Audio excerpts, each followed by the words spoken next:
So, welcome to the podcast. If I could get you to start off with introducing yourself and what you get up to in your business. Yeah, sure. Well, first of all, thank you for having me on. I'm so excited to be here and be able to talk about my journey and what I've been up to in the past 20 years. But my name's Rosie. I've been a beauty therapist for 20 years. I was employed for a few years before I decided at the very young age of 20 years old that I wanted to start my own beauty business. At that age, I had absolutely no funding and also no idea about how to start a business. But I went for it and I opened a mobile beauty business in my area, which then led on in the past 15 years. I've gone on to open 4 salons and also a beauty academy as well called Niche Beauty Education. So it's been very full on, very unexpected, but really, really good. And in that time as well, I've won some industry and business awards as well. So really trying to make my mark on the industry and now just go further into education to help others. So yeah. Wow, that sounds amazing. Have you had like a holiday in between all of that at all? I try. I try. I'm always working on the work-life balance of that. But yes, no, I think holiday is so important. Back in the early days, it's something that I just didn't do. I guess before children, I've now got 2 boys as well. So obviously they're my priority. Mm. But yeah, I mean, before that, I used to work way too many hours. But looking back, I feel like that's just what catapulted me into being able to open these salons and put those hours in. But yes, very much mid-30s now, all about work-life balance, taking it easy and booking in those holidays. No, that's good. I'm glad. It's really commendable as well how far you've come from, the very beginning to, you were just like, brilliant, I'm just going to go do stuff, and Mm. doing, 4 salons, you're now teaching as well, which is amazing. Which brings me to my next point, tell me more about niche education and like, what is it that you get up to within the training aspects? Yeah, sure. Well, Niche had actually been in the pipeline for over 10 years. So back in 2013, I was only 22, 23, but I was offered a job at my local college and to do my teaching qualifications, which I absolutely loved. So I became a beauty therapy lecturer and assessor. I taught level 2 beauty students and I loved it. I loved it so much, but there was just little bits that I wanted to teach more of because I was also an employer. I had 2 salons at that point. There was so much that I was teaching, but I realized there's so much more they need to learn before they go out into the industry. So I had the idea of starting my own academy, but had a baby. Then COVID happened, and then all of a sudden, this plan turned into 10 years before it developed. But it's been so good to actually have that time to redevelop it in my mind and decide what exactly I want Niche to be about. So now Niche is, rather than just beauty courses, it's we focus so much on upskilling beauty therapists. So when they've gone and done 1 day courses or whether they've gone to college, our upskill courses just help them develop more of the skill that they want to niche in, basically. So skincare, brows, microblading. We also do semi-permanent brows as well. So yeah, we've done a lot of face-to-face upskilling with students, and it's just helped them grow their business, which has been amazing. Finding their niche has allowed them to grow their business, but also earn more money. But most recently, I have really started focusing on reaching more people online. So this is all new for me online, but I'm absolutely loving it, seeing more faces. And my courses now, there's a lot of free workshops that I'm offering to those who are either already in the industry or thinking about starting up their own business. And these online workshops basically take all of my knowledge from 20 years and help beauty therapists find clarity and direction on where on earth to start, because it's a minefield. But there's more and more of beauty therapists that want to go self-employed. I'm seeing that as an employer myself. I put out adverts for staff for employment, and people come back to me and they say, I want to work with you, but I want to be self-employed.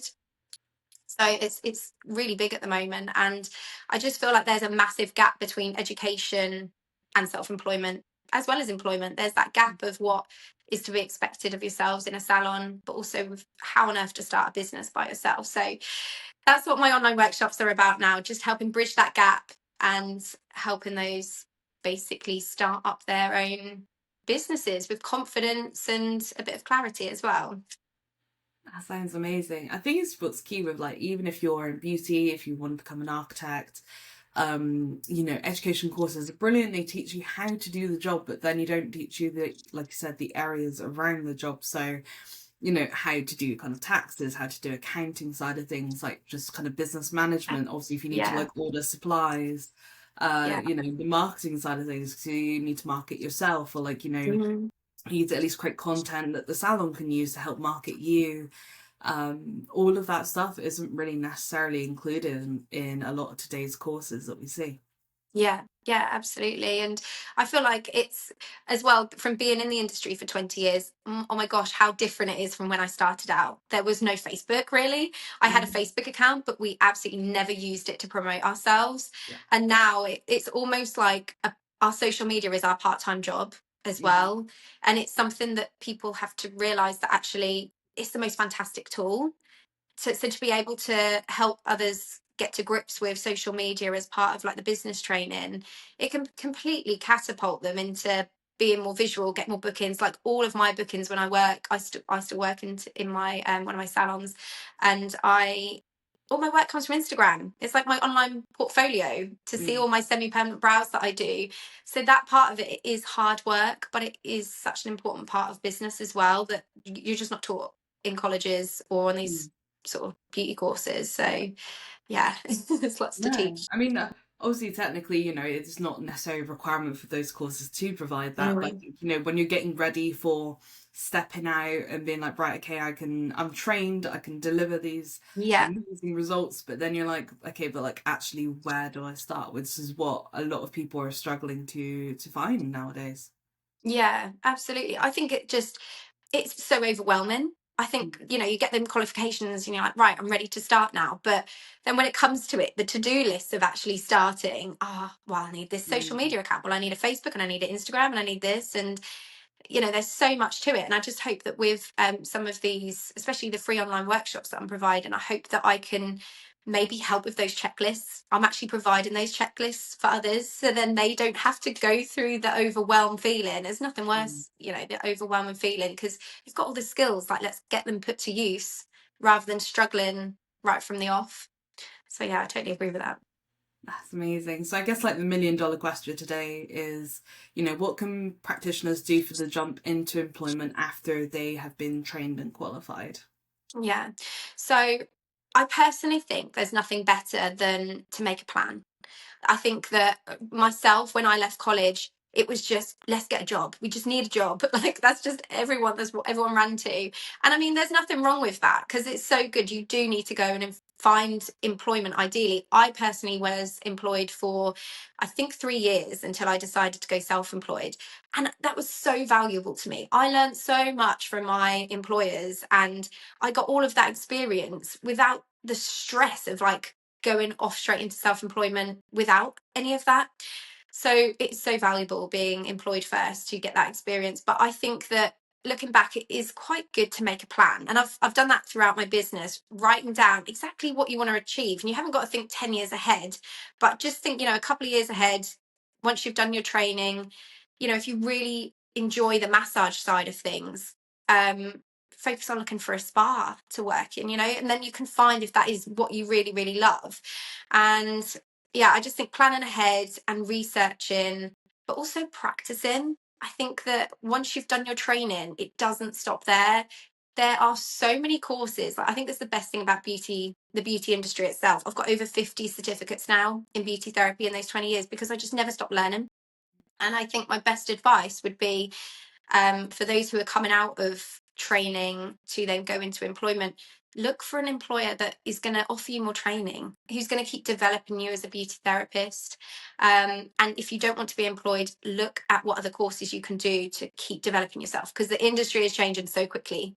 If I was still doing my qualified courses that I learned 20 years ago now, I'd have some clients, but I wouldn't be shifting with how the industry is shifting. So making a plan, look into further training, look into employers who offer you opportunities as well, because at the end of the day, you want to grow as a beauty therapist. So that would be my best advice, I'd say. I think as well, like linking in, obviously, with niches and stuff like that is, if you find you're really, really good at something, training more into that niche, because there's like certain techniques, and there's people who are like, oh, don't, you know, dare I say, the most top world experts that do come around. They actually kind of travel to different countries to help teach certain techniques, especially when they're doing kind of like reconstruction of things. You know, we spoke with someone quite a while ago who helped with like areola reconstruction and tattooing. So then, you know, those who were breast cancer survivors can still feel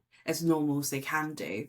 And she would go around teaching those techniques, and it's like, you know, if you're passionate about something or you're really wanting to niche down, further training with those people who have perfected the techniques like over 20 years or so is something that's going to always be beneficial, because then also, you know, you can offer more to your clients, but also you can probably charge a bit more because you've trained to such a high standard that you can deliver the most amazing results. Like, you could probably get a bit more money out of it. I think that would be fine. Yeah, absolutely. I mean, I discovered that actually having a niche, we've always, in my salons, we've always offered all beauty treatments, but it wasn't until I had my second little boy in 2022, I was so restricted with coming back to work. I was so restricted on hours. I couldn't get him into nursery very long. And it was like, if I go back doing the odd eyebrow wax or the manicure, I just wasn't earning enough to even cover the nursery bill. Like, it's expensive. So it's where I kind of within COVID, I trained to do semi-permanent brows, and I sort of decided it was a big leap, because obviously I thought I could actually lose clients here by niching down, but luckily I had a team behind me who was still doing all the beauty treatments, so I was in a position where we could still keep our clients happy.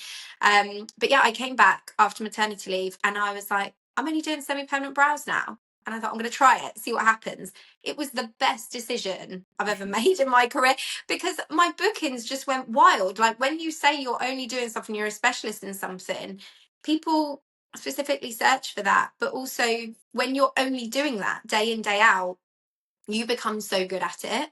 And I'm so well known now for my semi-permanent hair stroke brows.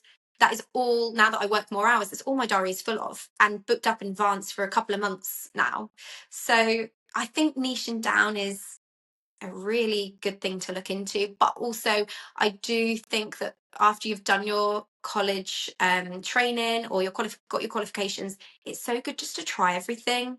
Go, like, work in a salon where you can do all of those treatments rather than finding your niche straight away. Like, go into employment where they offer you to do all treatments, so you can actually decide what you enjoy doing the most. But yeah. Definitely. I think as well is that you know, you might find a treatment that surprises you, that is, you know, actually this is, I've got a real knack for this, or you know, dare I say, even create a whole new technique that isn't really seen yet as well. Like, you know, it is constantly evolving, like you said, and people are experimenting with new things. There's obviously new products that do come out onto the market that can be worked with. You know, with nails, there's obviously different categories within that, and then obviously the nail art and everything else. So, like, loads of people are constantly evolving the process and techniques. So being able to do that, and then eventually, yes, you do find your niche, is, you know, an amazing way to build up your career. Yeah, no, I totally agree. And I think the best way to keep on top of, like, our changing industry is visiting the beauty shows. I've gone to professional beauty for 20 years, every single year apart from COVID. And it's just, gosh, the way that has evolved over 20 years. I think that gap between COVID, when it wasn't on, and then going to it and it was just all electrical facials and equipment. I think, gosh, back when I was at college, there was nothing really like that. But visiting shows, keeping on top of social media to, like, follow the brands, see what they're doing, and it just gives you an insight of what's coming up, what might be exciting for you to try and to train in. But I think it's really important to just stay consistent and keep an eye on trends, but don't follow each one, because it's going to be costly. Like, follow your heart more than the trends as such. So, but yeah, definitely keep an eye on everything that's happening. That's what I do. Well, thank you so much for imparting all your knowledge so far today. I guess the last question I have for you is, you know, what else would you like to add to those who are maybe in training, post training, or maybe looking to go back and retrain? You know, what would you say to those people? And also, like, what is your webinars about? Yeah, so I would really suggest anyone who's especially thinking about doing training, I think the best place to learn is college, because you get the year's experience with it. You actually get to work in a real working environment. Um, if you're looking into doing the short courses that are available without any previous beauty experience, have some practice time backed up with that. Like, after you've done them courses, it's not enough to then have you ready to start charging. Make sure you are ready with some models to practice on straight after your training. There's no better way than getting stuck straight in as soon as you've done that training. But really research the courses that you're doing as well. I think it's really important to make sure that you're, especially with our regulations possibly changing next year, that's so important to look into, to make sure you're doing an accredited course, to make sure you're then insurable. That's so important, because without that, that course will not be any use to you in the future. So yeah, again, research, plan, really think, look online, try and get to some beauty events to look into, always give you inspiration on what it is that you want to do.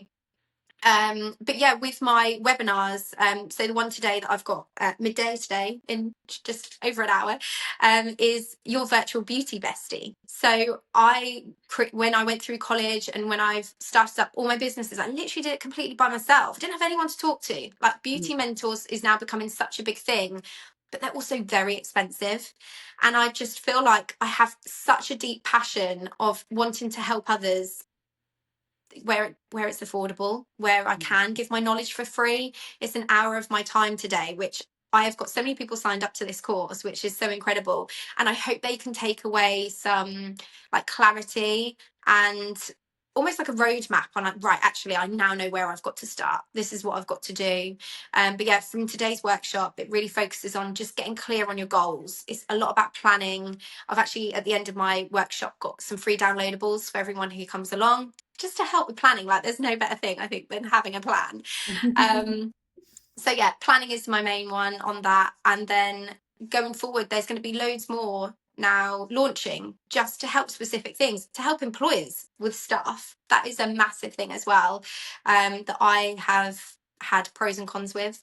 And also to talk further about training, to talk about how to actually start a business. So yeah, I'm hoping I can just give as much knowledge as I possibly can through these workshops and going forward. That's brilliant. Well, thank you so much for coming on today. It's been really great to hear all about your experience and, you know, what you do to help others. Thank you. Thank you so much for having me.